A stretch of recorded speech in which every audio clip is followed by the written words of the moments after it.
Bom dia pessoal, sejam bem-vindos guerreiros e guerreiras a Bom Combate. No vídeo de hoje, continuaremos falando sobre a guerra eletrônica no conflito Rússia-Ucrânia. Lembrando que este vídeo também é um resumo do artigo que eu escrevi sobre este assunto e que foi divulgado pelo site DefesaNet e o blog Velho General. Então eu já aproveito aí para convidar todos os nossos amigos para visitarem os sites dos dois canais. Os links estão na descrição deste vídeo.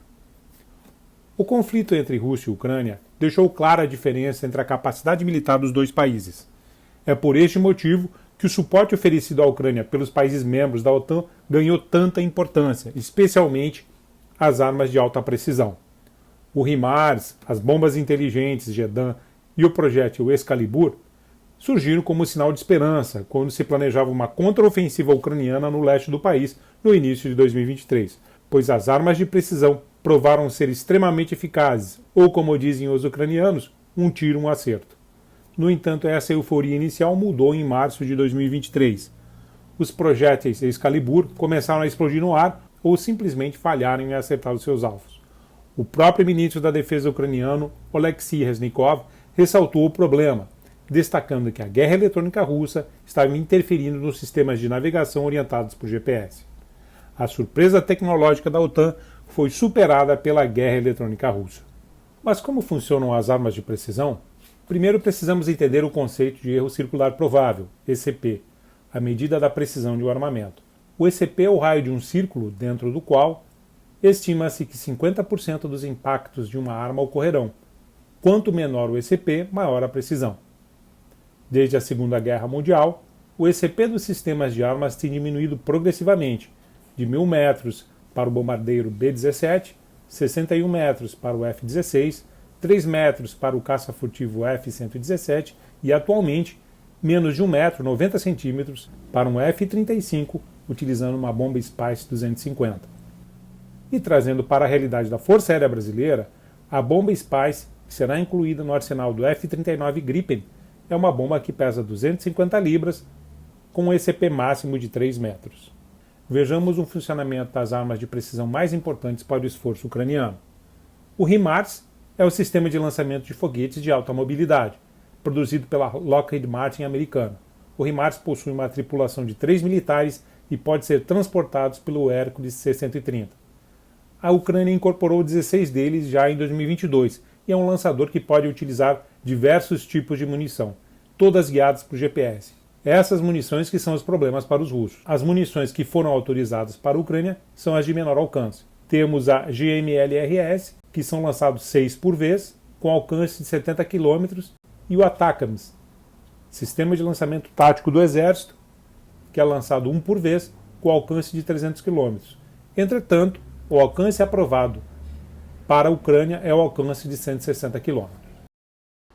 O ATACMS é levado até o alvo por um sistema de navegação inercial e GPS e possui uma carga explosiva de 500 libras de TNT. Já o projétil XM982 Excalibur é um projétil de artilharia de 155 mm com trajetória controlável. O Excalibur é preparado, programado e lançado da mesma maneira que um projétil convencional de 155 mm. A seção traseira do Excalibur é equipada com um conjunto de lâminas, enquanto a parte frontal possui asas móveis para estabilização. A correção de trajetória do Excalibur começa após o projétil atingir seu ponto mais alto. A partir deste momento, a trajetória é guiada pelo sistema de navegação inercial e corrigida pelo GPS. O Excalibur pode ser programado para detonar a uma certa distância do alvo, ao contato ou com retardo. O projétil pode ser equipado com diferentes tipos de ogivas e tem um alcance aproximado de 60 km. O erro circular provável do projétil é inferior a 20 metros, independente do alcance. O armamento aéreo JDAM é a munição de ataque direto conjunta. É importante entender que o JDAM é um kit de controle de voo de baixo custo produzido pela Boeing, que converte bombas de queda livre não guiadas em armas inteligentes de alta precisão. O kit JDAM consiste em uma seção que abriga um sistema de orientação GPS e inercial e frisos estruturais no corpo da bomba para proporcionar estabilidade e sustentação. Com isso, a bomba pode atingir um alvo a uma distância de até 28 km. O JDAM Extended Range, que é alcance estendido, inclui o conjunto de asas para ampliar o alcance da JDAM para mais de 64 km. O ECP deste armamento é de no máximo 13 metros. E como o GPS funciona? O GPS, Global Positioning System, é o nome do sistema utilizado para a navegação e aquisição de medidas precisas de localização geográfica.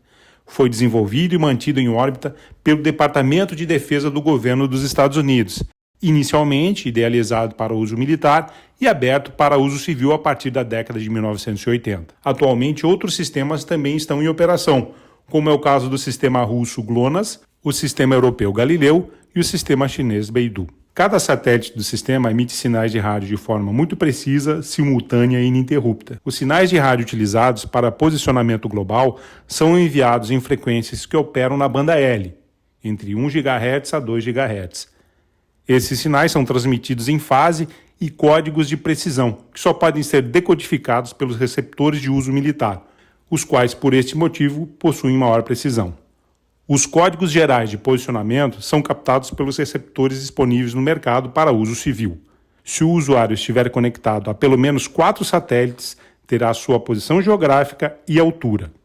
A grande curiosidade é que esta semana de dezembro comemora-se os 50 anos da criação do projeto do GPS, que foi criado em dezembro de 1973. Como a guerra eletrônica russa interfere no sistema GPS? Para compreendermos as estratégias adotadas pelos russos para interferir nos equipamentos de recepção GPS ucranianos, é necessário revisitar de forma resumida a teoria da guerra eletrônica. Para que consigamos capturar as informações que o inimigo disponibiliza ao emitir uma onda eletromagnética, que é uma ferramenta utilizada nos principais sistemas de armas modernos, recorremos às medidas de apoio à guerra eletrônica, as MAG. Ou seja, sensores passivos russos detectam a emissão de satélites GPS, que estão na área de operação. Para isso, os sensores devem estar dentro da área de cobertura do satélite e receber o seu sinal. No nosso exemplo, o equipamento Zytel de guerra eletrônica russa recebe o mesmo sinal GPS que a aeronave-alvo da interferência, no caso, a gente usou aqui o MiG-29 da Ucrânia. No passo seguinte, o equipamento russo emite um sinal em direção ao receptor GPS da plataforma-alvo.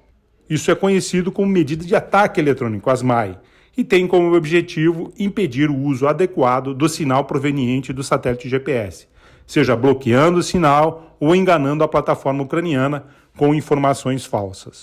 Se o equipamento ucraniano, alvo da interferência, possui capacidade de se proteger da interferência russa, estamos falando de uma medida de proteção eletrônica, uma MPE, que será detalhada no próximo tópico. Os equipamentos de guerra eletrônica de comunicação russos que têm interferido nos sistemas de navegação GPS da Ucrânia e que têm recebido maior destaque são o Borisov-Glebsky 2, o R-330ZH Zytel, do nosso exemplo, e o Poly-21. Os dois primeiros equipamentos de guerra eletrônica russa foram detalhados no vídeo anterior sobre guerra eletrônica de comunicações russa na Ucrânia. Já o Poly-21 também faz parte da guerra eletrônica russa com a função de bloquear ou despistar sinais de GPS, GLONASS, Galileu e Beidou, protegendo instalações estratégicas e grandes áreas.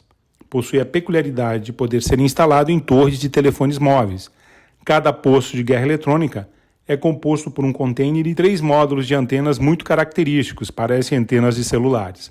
A desvantagem do sistema é que suas interferências eletrônicas afetam tanto o inimigo que usa o GPS, quanto os usuários domésticos de GPS e seu análogo russo, o GLONASS.